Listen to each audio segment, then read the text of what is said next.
আমি আজকে বড়ার ঝোল করব, নিরামিষ বড়ার ঝোল। বড়ার ঝোল নিরামিষ কী রকমের করা যায় সেটা আমি দেখাচ্ছি। আজকে বড়ার ঝোল করব। কী দিয়ে বড়া করলাম, আমি ডাল ভিজিয়ে রেখেছিলাম, মটর ডাল, খেসারির ডালও ভিজিয়ে রাখা যায়, বড়া বানাতে হয়। ভিজিয়ে রেখে মিক্সির মধ্যে পেস্ট করে হয় এক একটা লঙ্কা দিয়ে দিব, একটু নুন দিব, একটু হলুদ দিব, দিয়ে মিক্সিতে পেস্ট করে নেব। পেস্ট করে নিয়ে এরকম বড়া ভাজবো, এইভাবে বড়া ভাজবো। বড়াটা ভেজে তারপর নিরামিষ তরকারি যেমন হয়, নিরামিষের দিন তো মাছ টাছ দেওয়া যায় না, সবজি টবজিতে একটু মাছের মুড়ো টুড়ো দিলে ভালো লাগে, কিন্তু নিরামিষের দিন তো ওষুধ দেওয়া যাবে না। তাই হয় ডালের বড়ি কিনতে পাওয়া যায়, হয় বড়ি, কিংবা বড়ি নেই নিজেরা বড়া বানালাম, বড়া বানিয়ে ঝোল করা যায়। আমি সবজি দিয়ে আজকে মাখা মাখা ঝোল করব।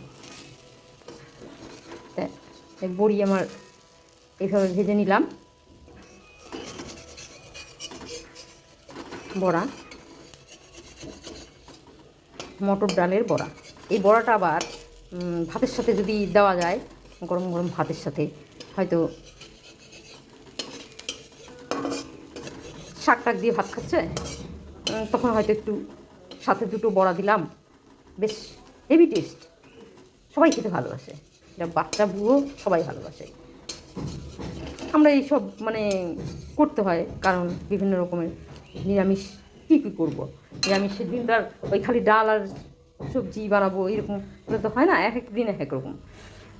যেমন পুজো পার্বণের দিন আমাদের 5 দিন নিরামিষ খেতে হয়, মানে 4 দিন, দশমীর দিন আমরা আমিষ খাই। তাহলে সে 5 দিন আমরা কোন কোন নিরামিষ করতে পারি, এক একদিন এক এক রকম সিস্টেমেটিক করলে ভালো হয়। সেরকম আমি করেছি, আজকে ডাল দিয়ে বড়া করেছি। কীভাবে করতে হয় সেটাই আমি দেখাচ্ছি। ডাল দিয়ে বড়া ভালো লাগে খেতে, ঝোল করলে পরে হালকা মাখা মাখা ঝোল করলে ফাইন লাগে খেতে। আমার বড়া হয়ে গেছে, আমি তুলে নিলাম বড়াটা। তারপরে সবজি যেমন করে করতে হয়, একটু ফোড়ন দিব, তেল দিয়ে ফোড়ন দিব, দিয়ে সবজিটা ছেড়ে দেবো, ভালো করে ভেজে নিব। ভেজে নিয়ে তারপরে যেমন দিতে হয়, মাছ করলে আমরা মাছটা পরে দিয়ে দিই না, ওরকম বড়াটা আমরা দিয়ে দিব। কিছুক্ষণ জাল করার পর জিরার গুঁড়ো টুড়ো দিয়ে নামিয়ে নিব। তেল দিয়ে দিলাম, এবার সবজিটা ভাজবো। এই যে আমার সবজি এখন আমার মোটামুটি ভাজা হয়ে গেছে। সবজিটা আমার ভাজা হয়ে গেছে। ভালো করে ভাজতে হয় সবজি, যে কোনো সবজি খুব ভালো করে ভাজতে হয়, যাতে সিদ্ধ হয়ে যায়। ভাজতে ভাজতে দেখতে হবে, ওর জন্যই ঢেকে ঢেকে ভাজি। আর আঁচটা কমিয়ে ভাজলে কী হয়, ভাজাটা সুন্দর হয় আর টেস্টও হয়। মোটামুটি সিদ্ধ হয়ে গেছে আমার সব সবজি। হ্যাঁ, এই যে সব সবজি সিদ্ধ হয়ে গেছে, ভাজতে ভাজতে সিদ্ধ হয়ে গেছে। এখন আমি জল দিয়ে দেবো, গ্যাসটা একটু বাড়িয়ে দেবো। এখন একটু জল দেবো, এই জন্য গ্যাসটা বাড়িয়ে দিলাম। এবার জল দিয়ে দেবো, পরিমাণ মতো জল দিই।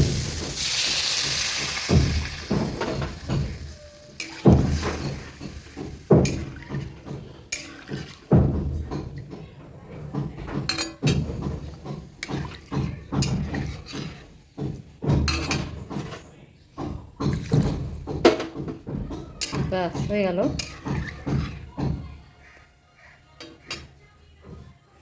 এবার ফুটুক, ঢেকে দিই।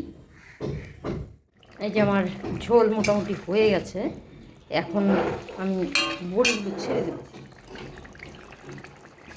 বড়িগুলো এখানে ছেড়ে দেবো, সবগুলো বড়ি দেবো না, কয়েকটা বড়ি রেখে দেবো, শুধু খাবে। বড়িগুলো দিয়ে দিলাম।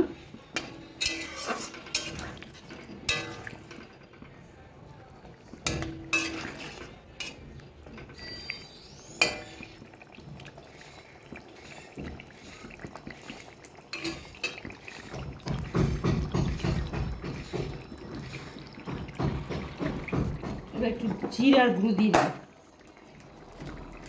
এই নিরামিষ তরকারিতে সবজি তো নানান রকম সবজি, শুধু আলু দিয়েও করা যায়, শুধু আলু দিয়ে করলে ভালো লাগে।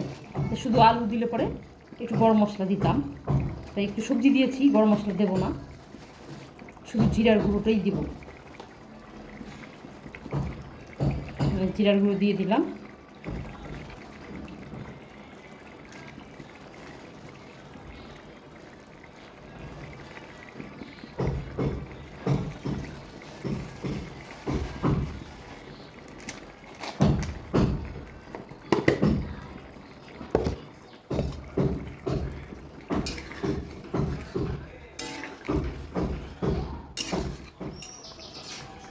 একটু সবজি একটু ভেঙে দিচ্ছি, হয়ে গেছে, এখন নামিয়ে নেব। রেডি, একদম রেডি। দেখো বড়ার ঝোল, কয়েকটা বড়া ভেজেও রেখে দিয়েছি আলাদা। কমপ্লিট। এভাবে তোমরাও নিরামিষের দিন করে খাবে। বাই।